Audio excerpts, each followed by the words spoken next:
Hello everyone, this is Janvi and welcome to Study seed.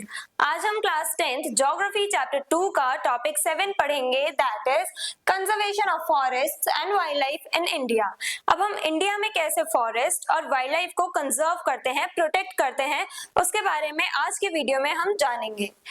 Why conservation is important? अब सबसे पहली बात, ये कंजर्वेशन इतना इंपॉर्टेंट क्यों है, हमें क्यों कंजर्व करना है, क्यों प्रोटेक्ट करना है फॉरेस्ट एंड वाइल्ड लाइफ को? To maintain ecological balance. अब हमें पता है कि जब फॉरेस्ट और वाइल्ड लाइफ रिसोर्सेज होंगे, जब वाइल्ड लाइफ होगी और फॉरेस्ट रिसोर्सेज भी हमारे पास अवेलेबल होंगे, तभी हमारे इकोसिस्टम में एक बैलेंस बना रहेगा, फूड चेन जो है वो सही से काम करती रहेगी, हमारे एनवायरमेंट जो है वो ठीक रहेगा अगर फॉरेस्ट और वाइल्ड लाइफ को हम प्रोटेक्ट करेंगे तो हम लोगों को क्या करना है, फॉरेस्ट और वाइल्ड लाइफ को क्यों कंजर्व करना है, जिससे कि हम अपने इकोसिस्टम में एक बैलेंस मेंटेन कर सकें। To prevent extinction of species, हम देख रहे हैं कि हमारी ही काफी ज्यादा ह्यूमन एक्टिविटीज की वजह से, डिफरेंट टाइप ऑफ एक्टिविटीज की वजह से different type of species, plants और एनिमल दोनों की ही स्पीशीज एक्सटिंक्ट होती जा रही हैं। तो अब हमें वो सारी स्पीशीज जो एक्सटिंक्ट हो गई हैं, हम उनका तो कुछ कर नहीं सकते, लेकिन अब वो स्पीशीज जो एंडेंजर्ड स्पीशीज की कैटेगरी में आ रही हैं, जो एक्सटिंक्ट हो सकती हैं, हमें उन्हें प्रोटेक्ट करना है।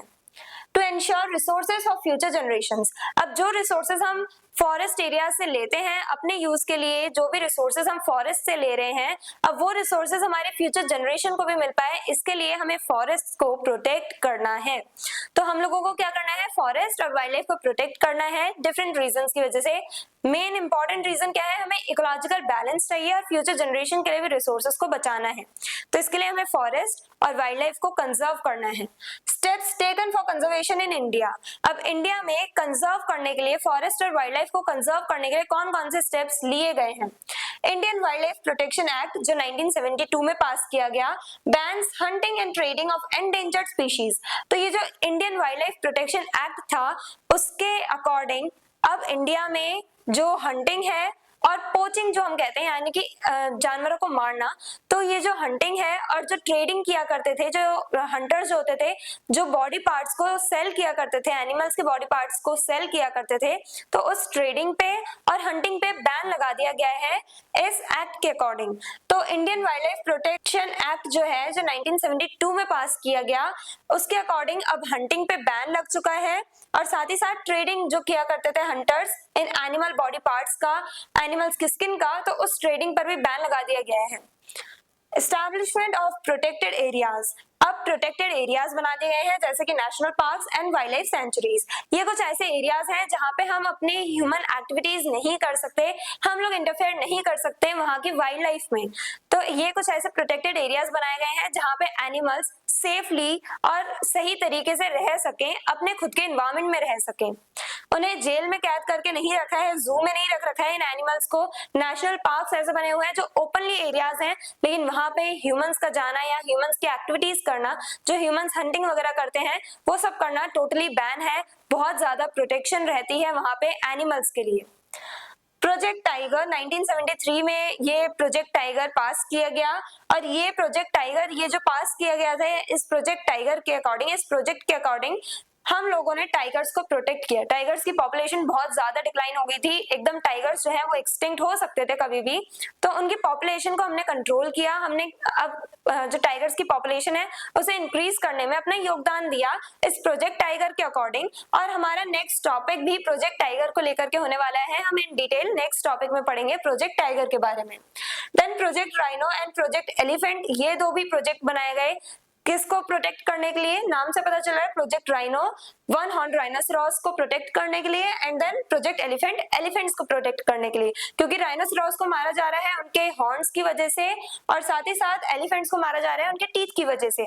तो इन एनिमल्स को प्रोटेक्ट करने के लिए, इन स्पीशीज को प्रोटेक्ट करने के लिए project rhino and project elephant निकाला गया, जैसे कि 1973 में प्रोजेक्ट टाइगर पास किया गया था। Then joint forest management JFM, ये पास किया गया, ये प्रोग्राम स्टार्ट किया गया 1988 में। People and government work together to protect forest. अब जॉइंट फॉरेस्ट मैनेजमेंट यानी जॉइंट, दो लोग यानी दो जो ऑर्गेनाइजेशन है, दो जो ग्रुप्स हैं, वो ज्वाइन होकर के एक साथ मिलकर के फॉरेस्ट को मैनेज कर रहे हैं, फॉरेस्ट को कंजर्व कर रहे हैं। तो हम जो ऑर्डिनरी पीपल है, जो लोकल एरियाज के जो लोग हैं, वो गवर्नमेंट के साथ मिलकर के फॉरेस्ट को प्रोटेक्ट करते हैं, तो वही है जॉइंट फॉरेस्ट मैनेजमेंट।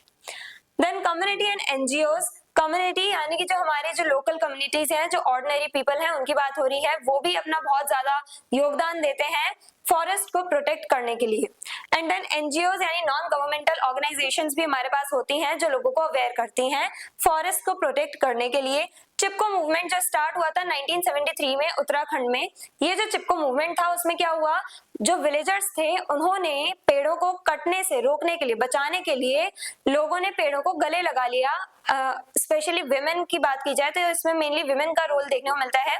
जो विमेन है उन्होंने जो ट्रीज है उन्हें गले लगा लिया, ट्रीज को हग किया, जिससे कि जो ट्रीज है उन्हें कट होने से बचाया जा सके।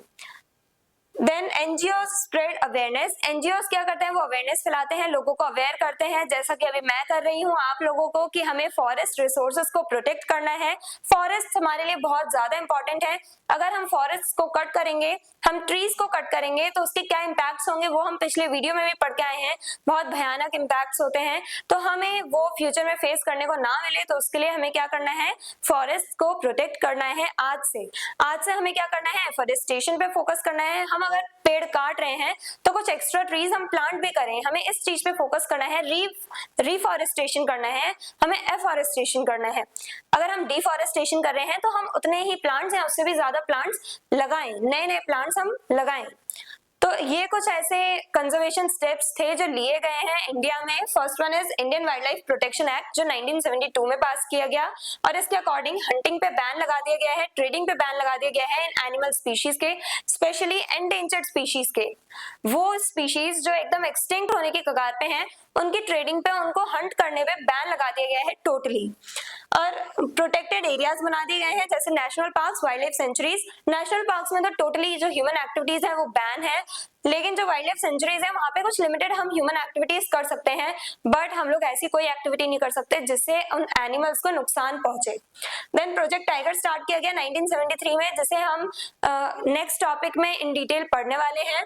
Then project rhino and project elephant start किया गया, और फिर जॉइंट फॉरेस्ट मैनेजमेंट के बारे में हमने जाना, यानी लोकल कम्युनिटीज जो है, लोकल एरियाज के जो लोग हैं वो गवर्नमेंट के साथ मिल करके फॉरेस्ट को प्रोटेक्ट करते हैं। फॉरेस्ट को कंजर्व करने में जो ऑर्डिनरी पीपल हैं वो गवर्नमेंट का साथ देते हैं, तो वही प्रोग्राम कहलाया गया जॉइंट फॉरेस्ट मैनेजमेंट। ये प्रोग्राम ये कब स्टार्ट हुआ, 1988 में।